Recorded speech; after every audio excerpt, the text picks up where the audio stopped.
Hello everyone, it's a hot summer evening in Pennsylvania and I'm sweating, it's very humid, so excuse all that, but I wanted to show you and kind of update you on my 2005 Toyota Sequoia. It's been about 6 months of ownership now. It has 313,000 miles, so I wanted to show you what I've done to it, what I've had to fix, and kind of some future plans for it, and kind of realistically what to expect if you are looking to buy one of these or if you own one of these. What's the good and what's the bad? So if you are new to the channel, this is my rented shop space. I've had it for about 2 months and slowly renovating over there. Haven't finished that yet. This area is pretty good, although it's messy, and it is coming along slowly but surely. I've been kind of doing a mix of working on the vehicle and working on the shop. I don't seem to have a ton of time, but I at least wanted to make this video and give an update on what's going on with the vehicle. As of right now, this is my only vehicle and it has 313,000 miles on it, but this is an up close look at the vehicle. And maybe you're looking for a Toyota Sequoia or you own one, you want some mod ideas, maybe this video can help you. Quick little shop update, got a little free TV, a little fridge, got the flag and a workbench. And yeah, it's gonna be a 3-bay area to work on and store cars and make videos. That's eventually gonna be the video area. This is more of the hangout spot to work on projects. So I've actually taken the rear seats out of the Sequoia, which I'll show you in a second, and made a little bench. I made this little bracket out of wood and they sit right on there, and now I have a little couch to watch my little TV. And this is when I just want to take breaks from everything. I just purchased this black steering wheel from Poor Man Mods. He's a buddy that has a spot in the same building. This is an old warehouse that we all rent and have our own little spots to work on projects. And that in and of itself has been a huge blessing to have this spot to work on stuff. So I'm not stuck in my driveway or my 1-car garage, which is now a gym. So that's helped me get to my fitness goals. But now I have this Sequoia and it's been an awesome everyday driver. And the best part is it's paid off. Yeah, I've been putting some money into it, but there's no car payment. That is the best feeling. I bought it with almost 11,000 miles on it. It had stock suspension that was leaking, it had valve covers that were leaking. And I started to kind of dig in and find a little bit more stuff. The paint wasn't in the best condition.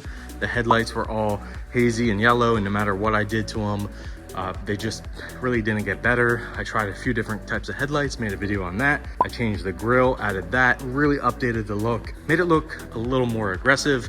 We have some wheel spacers on the stock wheels, along with some tires, and I actually have new wheels and tires coming soon, so I'll show you a sneak peek of that in this video, and they're just gonna make the whole thing look a lot better. I recently did a video on the engine and the timing belt, what kind of issues to look for when maybe you're looking at one of these or you have one, like what to expect. The engine in these is very bulletproof and reliable. You just really have to maintain it. So I did timing belt, water pump, cam seals, kind of put it all back together and hoped it worked. And it's been working great for about 1,000 miles now. Some mods, some maintenance. I took this on a 6-hour road trip. I've taken it on 1-hour, 2-hour drives, and it's been a really comfortable family cruiser.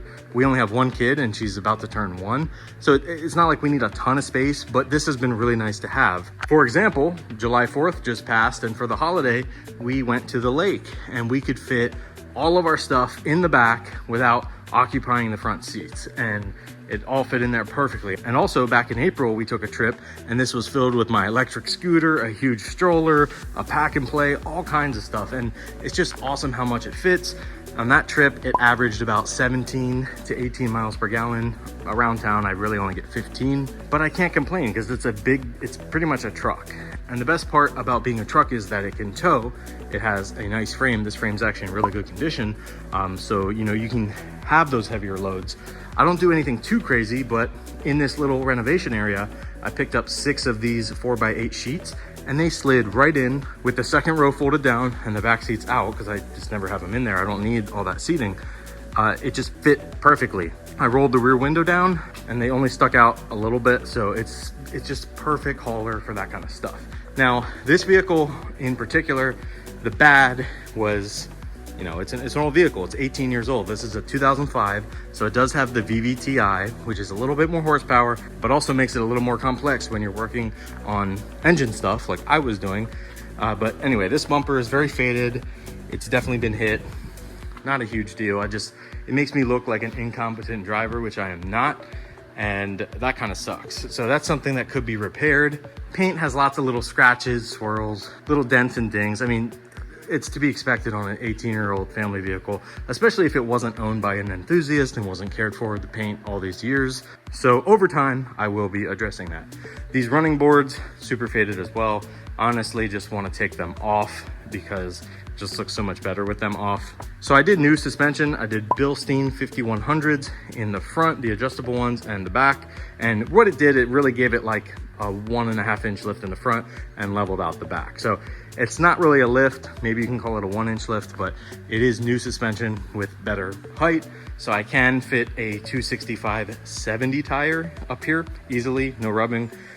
You could actually fit 285s. I just don't want the rubbing. But these are 265/65/17. And I have some in my garage at home that are gonna go on this with the new wheels that are 265/70/17. So I'll gain an inch, still be relatively close to stock, kind of an OEM plus look. And that's really what I'm going for with this. I've had so many vehicles and I don't need to go crazy with this, but I'm trying to really rein it in and not spend too much on this. It's supposed to be a budget build and I'm supposed to be saving money, not spending it. The interior is actually really good condition. We have the WeatherTech mats, which have held up really nice and just kind of easy to take out and clean, put back in. I have this steering wheel, which I'm going to be changing out with a cover that makes it nice and thick. It's a little thin, it's a little on the thin side. I have kicker speakers up front that sound really good. A lot of bass, kind of like the stock ones that were blown, the JBLs. I'm retaining the JBL amplified system with a special adapter that's connected to this Boss head unit. This has Apple CarPlay, Android Auto, and a reverse camera, which I'll show you in a second. About 2 hours into the future, and we have the new steering wheel on and working, as well as the subwoofer with the head unit and everything. So that is awesome. But you can see, I'm not kidding, it has 313,000 miles. I had a Tacoma and a 4Runner and the seating position wasn't great. This is a little better, but I still went ahead and got the Desert Does It seat jackers. What it does is jacks up the front an inch and gives you a little more thigh support and butt support. And it just feels a lot better when you're riding in it. The only downside is your knees are a little closer to the steering wheel. But this driving position is much better. AC blows nice and cold. I recently cleaned the AC evaporator down there. It's kind of behind the glove box. It's that big black box you see down there. You can actually get in there, spray some stuff, clean it with a toothbrush, and then hose it out and it'll go out the evaporator drain plug. And that kind of gets your AC blowing colder because it's not as dirty in there. As far as modifications in here, like I said, nice little reverse camera, and that's actually a wireless system, and I'll have the links below if you want to get that. It's actually just this cheap little wireless system, so I didn't have to run a cable all the way through.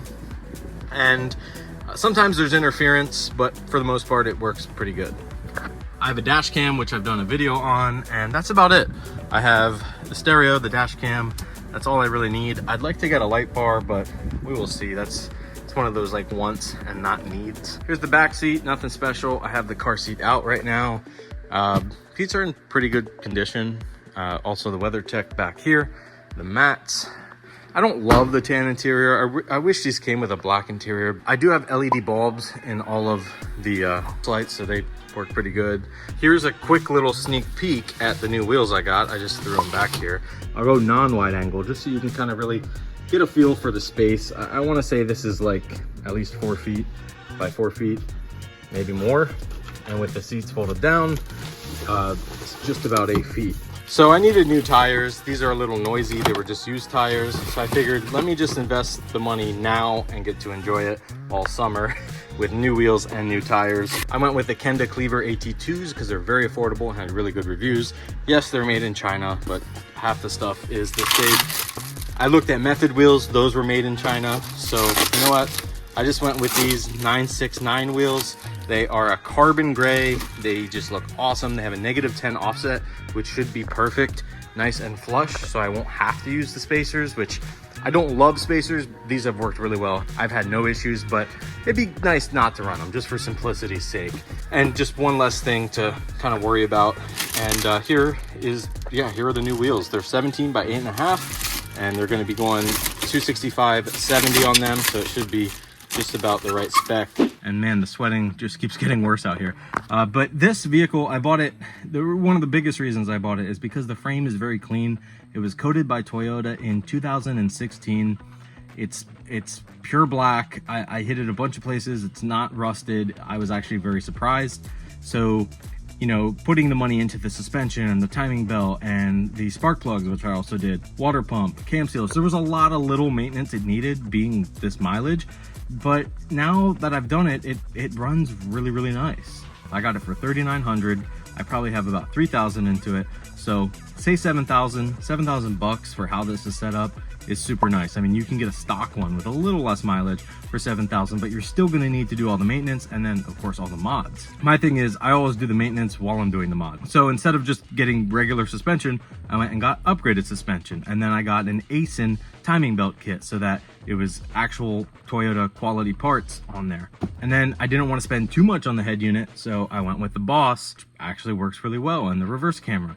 So there's little ways to save money doing these kind of modifications. You don't have to spend a ton, but you can make your life and driving experience a lot better. The best part about this vehicle is the engine, the V8, 4.7 liter. Sometimes I wish it was a little bit more displacement, but with the custom exhaust I had welded on, it sounds really good. It's not super loud, just a little bit of a rumble, enough for me. I did the brake booster because that's something that fails, so that's fixed.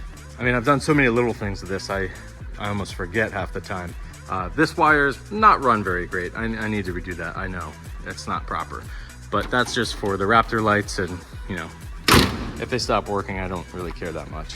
One other thing before I forget, this was all peeling and chrome, and I couldn't get this piece of rubber off without removing the whole seal. So the seal came off and some of this stayed and wouldn't get sanded off. So I'm gonna have to order new ones of these. The problem is the OEM parts are pretty expensive. It's about $500 for just 4 of these little pieces. So I've kind of been holding off because that's a lot of money for a $3,900 car. I mean, I just painted them like a satin black, and you know, this stuff is just, it's worn. It's an older vehicle. That's what happens. And now that I have this shop, when I have a little bit more time, I'm gonna dive more into that. But there's so many mods and just so little time. I have a skid plate here. I have the new steering wheel. I got to finish this shop and really organize it. So that will come with time. It's just one of those things. I have the little Toyota decal on the back. I have some other heritage stripes that I want to put on it once the new wheels are on, just to make it look a little bit more unique and just a little bit more my style. It's kind of something so it doesn't look like a basic mom SUV, because that's really what it is. It's a 4x4 minivan, which is fine by me. I don't care. I'm a dad, so it just really comes in handy. It's like having a truck, but you don't have to pay truck registration. It's kind of understated. Nobody is really looking at it. You know, it's not a Land Cruiser. It's a Sequoia. It's cheap, and it has the same heritage. It's just a North America car, so a lot of people just don't know what it is or care or think it's just a family car. And hey, that's all fine by me, because that's what it is. This is for our family. It's good around the house. It's good for family trips. It's good as a daily driver. I don't drive a ton.